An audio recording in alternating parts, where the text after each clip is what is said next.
The ITV studios in central London hummed with the cozy familiarity of a midweek morning broadcast on this foggy October 1, 2025. The Lorraine set, a sunlit haven of pastel armchairs and floral cushions, bathed in the warm glow of diffused daylight filtering through the high windows, where the faint aroma of fresh scones from the green room mingled with the buzz of audience chatter. Lorraine Kelly, the beloved Scottish host with her signature bob and a vibrant red cardigan that matched her infectious energy, bounded onto the stage with her trademark lilt, hugging co-hosts Christine Lampard and Charlene White before turning to the crowd, a cheerful blend of mums on school runs, retirees with thermos flasks, and royal enthusiasts waving Union Jack scarves. The applause swelled as Prince Harry, the Duke of Sussex, stepped into the spotlight, his tall frame relaxed yet regal in a tailored grey wool blazer over a crisp white shirt, his auburn beard neatly trimmed, blue eyes twinkling with that practiced charm as he waved, the silver Invictus pin on his lapel catching the light like a badge of quiet defiance. At 41, Harry was there to promote the 2027 Invictus Games bid for Birmingham, a heartfelt pitch laced with his memoir's undercurrents of healing and homecoming, already stirring whispers on X about a possible royal thaw. The segment kicked off with Lorraine's effusive welcome, her voice a melodic brogue. "Harry, och, what a treat, back in Bonnie Blighty for Invictus. Tell us, how's it feel pitching games on home turf after all the adventures across the pond?" He settled into the armchair with an easy laugh, recounting with wry humor the challenges of adaptive sports in Montecito, Archie's already demanding a mini polo pitch, drawing belly laughs from the audience, Christine nodding along as she praised the game's transformative tales. But Lorraine, ever the warm inquisitor with a nose for national nerves, leaned in after the opener, her eyes sparkling with that mix of maternal curiosity and journalistic nudge. "Adventures, aye, but Spare stirred the pot proper, didn't it? Spilling on family frosts and Vegas visions. With the games here, is this a bridge back, or just a brief bout of Britain?" The question landed light as afternoon tea, but Harry's smile tightened, fingers brushing his pin as he deflected gracefully. "Lorraine, it's about warriors winning, not wounds reopening." Invictus echoes forward, not back. The studio held its breath, the crowd's chuckles fading into a subtle hush, Charlene's quick quip about Meghan's marmalade hanging tentative as Lorraine's gaze lingered, the air thickening with the unspoken saga of Spare's scandals and Sussex silences. Producers in the booth exchanged glances at the viewer spike, sensing the shift from sunny promo to simmering subtext. This wasn't just tea-time telly, it was a tender trap where Kelly's kindly candor met Harry's honed restraint, the first faint fracture in the facade foreshadowing the fury that would fracture the feel-good feed.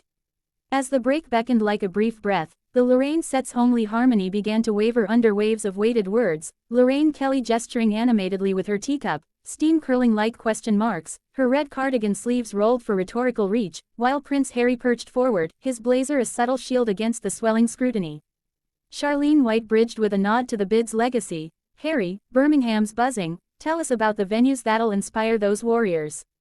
He obliged, voice steady with Sandhurst steel, painting vivid pictures of adaptive archery in repurposed warehouses, his passion palpable as applause pattered from the front rows, Christine Lampard beaming at the brilliant buzz. But Lorraine, her brogue, broadening like a gathering gale, snatched the spotlight with a tablet in tow, its screen scrolling Barb's branding Spare, sibling sabotage, inspiring, absolutely, but let's not skirt the scars, Your book's frosty frolics and family feuds have folk fuming, Camilla's, crow, quips, William's wedding woes. Pitching peace here while peddling pain there. Is Invictus the olive branch, or just another branch from the family tree? The thrust pierced, the audience murmuring in a mix of murmurs and murmurs, a few, hear. From the back mingling with uneasy shuffles as Harry's jaw set, his pin glinting like a grenade pin, Lorraine, pain. The pain was palace protocols, pushing Diana to despair, pursuing us to peril. Spare spared no punches for truth, games spare no one from grit.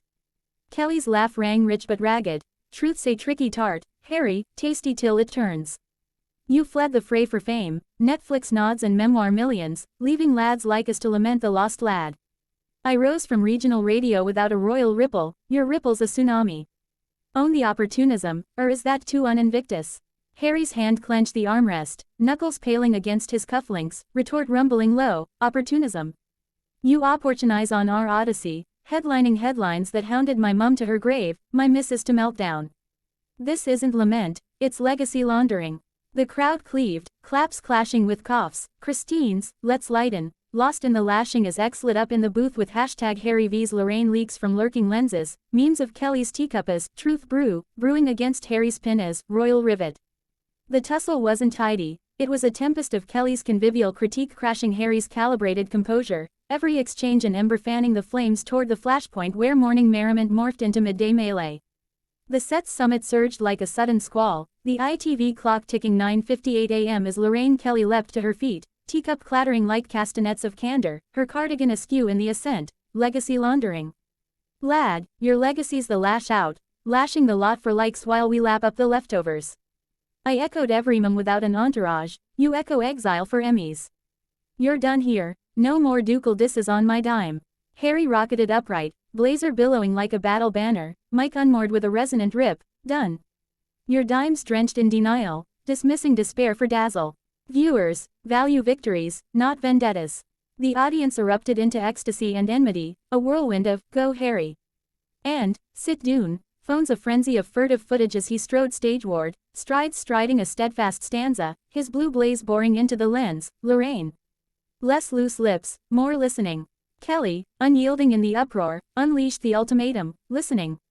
Security, lend him the lane, loose. This is Lorraine's lair, no lairs for lashing lads. The summons surfaced stewards from the shadows, the hullabaloo hitting hurricane howl in hurrahs and hoots, Charlene's, Harry, hold on, hurled into the hurricane as Christine's calming call cut to crass commercials for crumpets and cruises. Uproar unfurled unbound. X upended with hashtag Lorraine kicks Harry hurtling heavenward, hijacked highlights harvesting hectadons by high noon, memes of Kelly's cuppas, shade scone, scorning Harry's hiatus, ginger gale, gorging galleries. ITV's intakes ignited under ire influxes, Invictus's inflows inflating in indignation irony, Harry's Heathrow homage, a hazy horizon, captioned, echoes endure, ensnaring empires. Kelly, keystone in the kerfuffle, kibitz to the quiet, mornings mingle, mates, truth's the tea, her ex-Xerox, at Prince Harry, Haim anytime, no hard heather, heralding heresy hives from host hardies to ducal devotees. Tabloids from The Sun to the Mirror mangled the maelstrom, Ginger Gaunt, Kelly's kettle boil, dissecting the kick, in kinetic keyframes, Meghan's missive a muted, my mainstay, palace prattle preening at, spare squabbles. Yet yonder the yammer, a yearning yarn yielded. This wasn't network nonsense but a nexus of newscasters nudge on nobility's narrative, Kelly's kindly kedge keeling Harry's hallowed hold in a hurricane of media motifs, motive masked by melee, metal mauled for metrics. Sponsors like Scone Syndicate surged, Lorraine's luster leaping, but the laceration lingered, a lacerating letter on lips lashback, kicking not the climax but the kickback's karma. As London's lamplights limned the lunch hour, the lash-up limbed allure, in the lounge of live lacerations, ejections exalt the ejected, Harry's haughty hike a hymn of heroism over hazing, hailing a huckster-hungry horde to hail hard over the heartless hurrah of humiliation in the hodgepodge of hot-take havens.